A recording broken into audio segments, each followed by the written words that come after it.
My Rebbe, Rebbe Michel Dorfman, told me and some other people that were close to him about a dream he had when he was still living in Ukraine before he came to Eretz Yisrael, when he was going through incredible difficulties. And in the dream, he saw Rabbeinu Zal. And he mentioned that the way the dream began, he saw himself in an enclosed area, closed in on all four sides. Like a jail almost, that kind of thing. But he looked carefully and he saw that it was bookcases. On all four sides surrounding him were bookcases with no exit, seemingly. So he thought to himself, let me go see what books are on these shelves. And he went and he took out a sefer and he saw it was Likutei Halachos. And he took out another one and another one, and he was able to see an opening. He was able to see through to the other side, and he saw Rabbeinu Zal's Tzion, the grave site of Rabbeinu Zal. So he started taking out books to make a way for himself to be able to go through there, to be able to get to the other side. And sure enough, he did.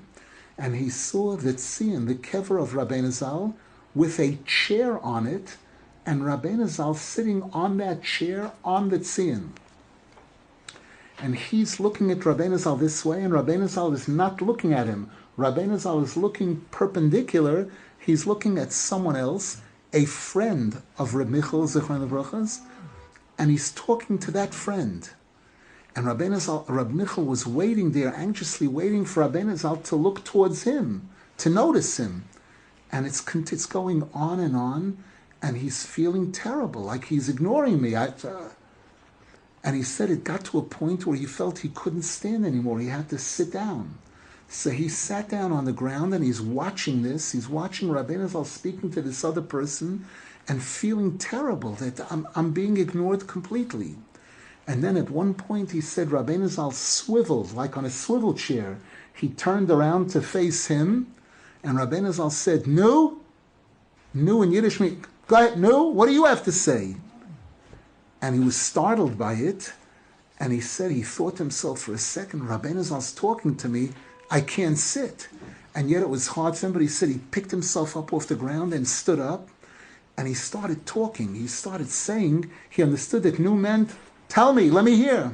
And he started telling Rabbeinu Zal that he's living here in the Soviet Union, and there's no Yiddishkeit here, there's nothing, and he doesn't know if his children are going to marry Jews, and he suddenly burst into tears, like an explosion, like a flood of tears. And when you cry, your eyes close.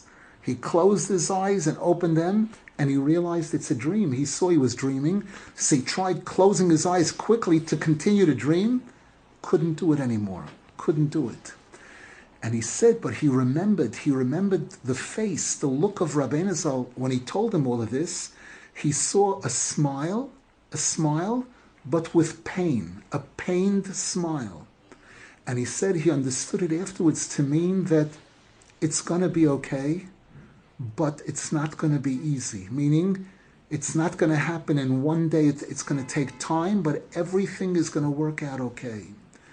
And he said in the morning when he woke up, he was in awe that it was so. He said if he would have been an artist, he could have drawn a picture of exactly how Rabbeinu Zal looked. Exactly, precisely. The payas and the beard and the hat, he was with everything. And he said for years he had that picture in his mind when he would daven Shmona Esrei, that. It was one of the things that made him much more serious about whatever he did in Avodas Hashem. And he said years later, 20 years later, he said, obviously now it's not as clear as it was then, but this was one of the highlights in his life.